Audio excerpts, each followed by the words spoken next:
Hello friends, welcome to the new episode of my channel. I Prince এবং এই ভিডিওতে বেশ কয়েকটা আপডেট তোমাদের জন্য রয়েছে। একদম প্রথমে মূলত যেটা নিয়ে কথা হবে সেটা হচ্ছে ব্রহ্মা অর্জুনকে কেন্দ্র করে। প্রথমত বলে রাখি, এই সিনেমাটা কিন্তু বুক মাই শোয়ে কিন্তু রেসপন্স খুব ভালো এসেছে, প্রায় 2K প্লাস ইন্টারেস্ট চলে এসেছে। আমি যখন দেখলাম এখন সেটা আরও বেড়ে যেতে পারে। তো এর থেকে বোঝা যাচ্ছে কিন্তু কলকাতার বাইরে এই সিনেমাটাকে নিয়ে কিন্তু লোকের মধ্যে একটা এক্সাইটমেন্ট তৈরি হয়েছে, যেহেতু সিনেমাটার মধ্যে অ্যাকশন থেকে শুরু করে একটা মাসিভাবে সিনেমাটাকে বানানো হয়েছে, খুব ভালো প্রমোশন করছে, যে কারণে কিন্তু লোকের একটা এক্সপেকটেশন তৈরি হয়েছে এবং সেটা কিন্তু বুক মাই শো ইন্টারেস্টে বোঝা যাচ্ছে। এবার আমি যদি একটা গান নিয়ে কথা বলি, এই সিনেমার প্রথম স্যাড সং চলে এসেছে, এটার নাম মূলত বিদায়ের গান। তো সেটা কিন্তু বেশ ইমপ্রেসিভ লেগেছে আমার গানটা, এবং এখানে আমরা রোহানের সঙ্গে তো মূলত দুটো নায়িকাকে দেখতে পাবো। একটা হচ্ছে প্রিয়াঙ্কা, আর একটা নায়িকা রয়েছে যাকে তোমরা প্রথম যে গানটা এসেছিলো আমি জানি বলে যে গানটা, সেই গানটা যে নায়িকাটা ছিল তাকে তোমরা দেখতে পাচ্ছ। তো সেটা বলেছিলাম একটা গল্পে হয়তো ব্যাক স্টোরি থাকবে এবং এই নায়িকাটার সঙ্গে খুব খারাপ কিছু হবে, এরা দুজনে একে অপরের থেকে আলাদা হয়ে যাবে, রোহান এবং নায়িকাটা। সেটা কিন্তু আমরা এই গানে দেখতে পাচ্ছি, তাদের জীবনে একটা বিদায়ের মুহূর্ত আসছে একে অপরের থেকে, মেয়েটার সাথে খুব খারাপ কিছু একটা ঘটবে, সেটাকে গানের মধ্যে রাখা রয়েছে। তার সঙ্গে সঙ্গে ব্যাক স্টোরিতে রোহান এবং ওদের প্রেমটা দেখানো হচ্ছে এবং তার সঙ্গে বর্তমান প্রেজেন্ট টাইমে খারাপ ফেসটাও দেখানো হচ্ছে। তো সেটাকে খুব সুন্দরভাবে গানের মধ্যে রাখা রয়েছে। গানটা শুনতেও খুব ভালো লাগছে আর গানটা কিন্তু দেখতেও খুব ভালো লাগছে। জানি না সিনেমায় কীরকম মোমেন্টে গানটা থাকবে, তবে এক্সাইটিং লাগছে গানটা শুনে। এবার দেখা যাক ফাইনালি কেমন হয়। যারা গানটা শুনে নিতে পারো, SBF মিউজিক চ্যানেলে গানটা অলরেডি চলে এসছে। এবার কয়েকটা আপডেট তোমাদেরকে দেবো। একদম প্রথমে কথা বলবো প্রবাসের রাজা সাহেবকে কেন্দ্র করে। তো মেকার্সরা নানা সময় টিজার আনবে করেও আনেনি। প্রথমে শোনা গেছিলো ডিসেম্বরের 2024 আসতে পারে, পরে শোনা গেছিলো জানুয়ারিতে, তারপর খবর আসে হঠাৎ করে এপ্রিল বা মে মাসের টাইম করে আসবে, তো আসেনি। এখন যেটা লেটেস্ট গুঞ্জন উঠছে, যদি সব কিছু ঠিক থাকে তাহলে তারা মোটামুটি টিজারের এডিটিং থেকে শুরু করে সব কিছু অলরেডি কমপ্লিট করে ফেলেছে। তারা জাস্ট কিছু কাজ দেখে নিচ্ছে, খতিয়ে নিচ্ছে, এবং সেই কাজগুলো দেখার পরেই তারা ফাইনালি টিজার আনতে চলেছে। এবং শোনা যাচ্ছে জুন মাসের প্রথম সপ্তাহে রাজা সাহেবের কিন্তু টিজার আসতে পারে, এমন একটা তথ্য উঠে আসছে। তো দেখা যাক ফাইনালি তাই হয় কি না। তোমাদের এটা নিয়ে কি মতামত কমেন্ট করে জানাতে ভুলো না। এরপর কথা হবে আল্লু অর্জুন এবং অ্যাডলির পরবর্তী কাজটাকে কেন্দ্র করে। তো সাধারণত অ্যাডলির সিনেমায় আমরা একটা হিরোকে দুটো রোলে দেখতে পাই, ডবল রোল করতে দেখতে পাই, এমন আমরা বারবার দেখে এসেছি বা বারবার শুনে এসেছি। এটা তার সিনেমার একটা স্টাইলাইজেশন বলা থাকে। তো সেরকমভাবেই গুঞ্জন উঠেছিল হয়তো এই প্রজেক্টটা তো আমরা আল্লু অর্জুনকে দুটো পার্টে দেখতে পাবো। তাহলে কি দুটো পার্টি থেকে দেখতে পাবো, নাকি তাকে আমরা একটা পার্টে দেখতে পাবো? এর মধ্যে কোনটা হবে? তো বলে রাখি, এইগুলোর মধ্যে হয়তো কোনোটাই হবে না। তার কারণ অ্যাডলি সিনেমায় প্রথমবারের জন্য একটা হিরোকে আমরা সম্ভবত ট্রিপল রোলে দেখতে পেতে চলেছি। তার মানে এই সিনেমায় কিন্তু তাকে আমরা ট্রিপল রোলে কিন্তু দেখতে পাওয়ার একটা হিউজ চান্স কিন্তু থেকে যাচ্ছে, এমনটা কিন্তু কোথাও কেউ উঠে আসছে। যদিও ট্রিপল রোল এর আগে মার্শাল বলে সিনেমাটা তো আমরা তলাপতি বিজয়কে করতে দেখেছি, তবে সেটা অন্যভাবে, এখানে অন্যভাবে থাকতে চলেছে। তো সম্ভবত এখানে কিন্তু আল্লু অর্জুনের ট্রিপল রোল থাকতে চলেছে, এমন একটা তথ্য কিন্তু কোথাও কেউ উঠে আসছে। তো দেখা যাক ফাইনালি তাই হয় কি না। তোমাদের এটা নিয়ে কী মতামত কমেন্ট করে কিন্তু জানাতে ভুলো না। এরপরে মূলত কথা হবে আন্ধাস আপনামনাকে কেন্দ্র করে। তো আন্ধাস আপনামনা যারা মেকার্স, তারা আইনত একটা বড় গুরুত্বপূর্ণ ভূমিকা নিয়েছে, কারণ এখন দেখা যায় বহু পুরনো যে আইকনিক সিনেমাগুলো রয়েছে সেগুলো কোনো রকম রাইটস ছাড়াই তাদের ডায়লগ ইউজ করা হয়, তাই চরিত্রের নাম ইউজ করে তাদের মতো করে হোমাস দেওয়া হয়, এরকম একটা ট্রেন্ড আজকালকার দিনে হয়েছে।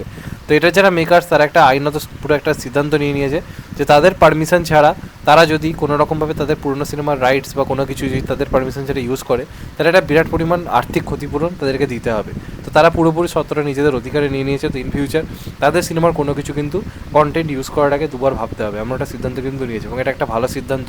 কারণ কালজয়ী সিনেমাগুলো একটা নিজস্ব লেগেসি রাখা উচিত। তো সেটা যে এই সিনেমাটা একটা এত বড় উদ্যোগ নিয়েছে, আমি তো বলবো খুবই একটা ভালো সিদ্ধান্ত। দেখা যাক ফাইনালি কী হয়। এর পরবর্তী আপডেটটা একতা কাপুর এবং শ্রদ্ধা কাপুরের একটা আপকামিং বলা যেতে পারে নাগিন টাইপের একটা বিগ একটা অ্যাকশন মুভি, নারী কেন্দ্রিক মুভি করার প্ল্যানিং চলছিল। তো সেই প্রজেক্টটা থেকে অলরেডি শ্রদ্ধা কাপুর সরে এসছে, এমন তথ্য উঠে আসছে। তার কারণ পারিশ্রমিক নিয়ে একটা প্রবলেম হয়েছে। শ্রদ্ধা কাপুর যে পারিশ্রমিক দাবি করছিল সেটা মেকার্স যারা তারা দিতে রাজি নয়। তো ফাইনালি প্রজেক্টটা শ্রদ্ধা কাপুর করছেন। এবার দেখা যাক ইন ফিউচার কে করে এবং সেটা কেমন হয়, সেটা দেখার ব্যাপার থাকবে। এটা কিন্তু শ্রদ্ধা কাপুরের কেরিয়ারে একটা বিগ প্রজেক্ট ভাবা হচ্ছিল, এবং স্ত্রী 2 করার পরে তার একটা বক্স অফিস নিয়ে একটা আকাশচুম্বী একটা ব্যাপার রয়েছে, কিন্তু মেকার্সরা সেটা বিশ্বাস করতে রাজি নয়। তারা পুরোপুরি চোখ বন্ধ করে শ্রদ্ধা কাপুরের উপর ভরসা করে তাকে এত টাকা দিতে রাজি হচ্ছে না। এবার এটা নিয়ে তোমাদের মতামত অবশ্যই জানাতে ভুলো না। এরপরে কথা হবে হেরাফেরি 3কে কেন্দ্র করে। হেরাফেরি 3 নিয়ে পড়াশোনা ক্লিয়ারলি জানিয়ে দিয়েছে যে সবাই যেটা বলছে যে একটা কাজের ক্ষেত্রে একটা দূরত্ব, ভাবনা চিন্তার দূরত্ব, সেই কারণে তারা ক্রিয়েটিভ ডিফারেন্সের দিক থেকে সরে এসছে, বা পরিচালকের সঙ্গে তার একটা হয়তো ঝামেলা হয়েছে। তো পড়াশোনা ক্লিয়ার করে দিয়েছে প্রিয়দর্শনের সঙ্গে তার কোনো প্রবলেম নেই, সে একান্তই ব্যক্তিগত কারণে সরে এসছে। কী কারণ সেটা সে খোলসা করে বলেনি, কিন্তু সেটা ক্লিয়ার করছে সে করছে না। তবে প্রিয়দর্শনের সঙ্গে তার কোনো প্রবলেম নেই, বা গোটা টিমে আর যারা রয়েছে তার সঙ্গে তার কোনো প্রবলেমের কারণে সেই সিদ্ধান্ত যে নিয়েছে এমনটা ভুল রটনা করা হচ্ছে, এমনটা আলটিমেটলি নয়।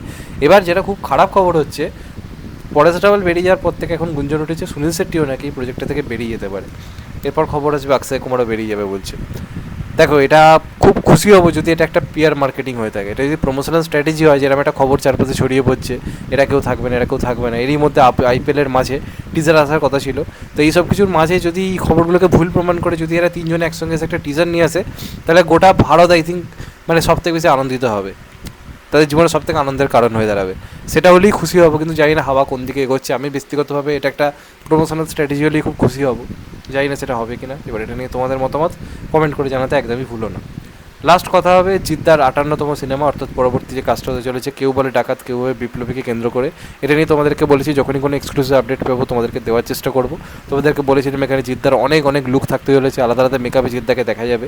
এবং অলরেডি মৃগয়ের যে টিজারটা এসছে সেখানে অরিত্রদা নিজের রাইটিংয়ে যেভাবে বিক্রমদা থেকে শুরু করে ঋত্বিকদা এদেরকে প্রেজেন্ট করেছে, যারা মূলত মাসি কমার্শিয়াল হিরো হিসেবে অতটা পরিচিত নয়, তাদেরকে যেভাবে প্রেজেন্ট করেছে, তার লেখাকে যদি সত্যিকারের পরিচালক ইউজ করতে পারে, তাহলে আই থিঙ্ক জিদ্দাকে আমরা অন্য লেভেলে কিন্তু পেতে পারি এই প্রজেক্টের মাধ্যমে, যেটা আমি আগেও বলেছিলাম। তো এইবার এই প্রজেক্ট থেকে যেটা পরবর্তী আপডেট উঠে আসছে, যে এই সিনেমাটার অলরেডি রেকির কাজ কিন্তু শুরু হয়ে গেছে। কোথায় কোন লোকেশনে শ্যুট হবে, কোথায় কী হবে, এই কাজ অলরেডি চলছে। যদি সব কিছু ঠিক থাকে তাহলে জুলাই থেকে কিন্তু এই প্রজেক্টটা কিন্তু হতে চলেছে, মানে জুলাই থেকে প্রজেক্টটা কিন্তু শুটিং স্টার্ট হতে চলেছে, এমন তথ্য কিন্তু উঠে আসছে। বা দেখা যাক সেটা আলটিমেটলি কবে থেকে স্টার্ট হয়। জুলাই থেকেই তথ্য উঠে আসছে। তবে জুলাই মাসটা একটুখানি বর্ষার মাসও আমরা জানি, প্রচুর পরিমাণে বৃষ্টি বাদলা হয়, তো সেক্ষেত্রে তারা একটু ডেট পরিবর্তন করে কিনা সেটা একটা দেখার ব্যাপার থাকবে। এবং মূলত সব কিছু ঠিক থাকলে জুলাই থেকেই স্টার্ট হচ্ছে। রেকির কাজ অলরেডি কমপ্লিট হয়েছে, অনেক অনেক জায়গায় শুটিং হবে, সে সমস্ত জায়গায় রেকির কাজ কিন্তু চলছে। তো চাইব জমজমাট কিছু একটা হোক এবং মারাত্মক কিছু একটা হোক। আমি খুব এক্সাইটেড রয়েছি এটা নিয়ে। তোমরা এটা নিয়ে কতটা এক্সাইটেড কমেন্ট করে জানাতে ভুলো না। তো এগুলোই ছিল মূলত আজকের আপডেট। চ্যানেলটা নতুন হলে চ্যানেলটা সাবস্ক্রাইব করে দিও and get the bell icon. ভালো থেকো সবাই, টেক কেয়ার, নমস্কার, আবার দেখা হবে এখন তো বাই। সবাই ভালো থেকো, সুস্থ থেকো, নমস্কার, টেক কেয়ার, আবার দেখা হবে, ভালো থেকো সবাই, টেক কেয়ার।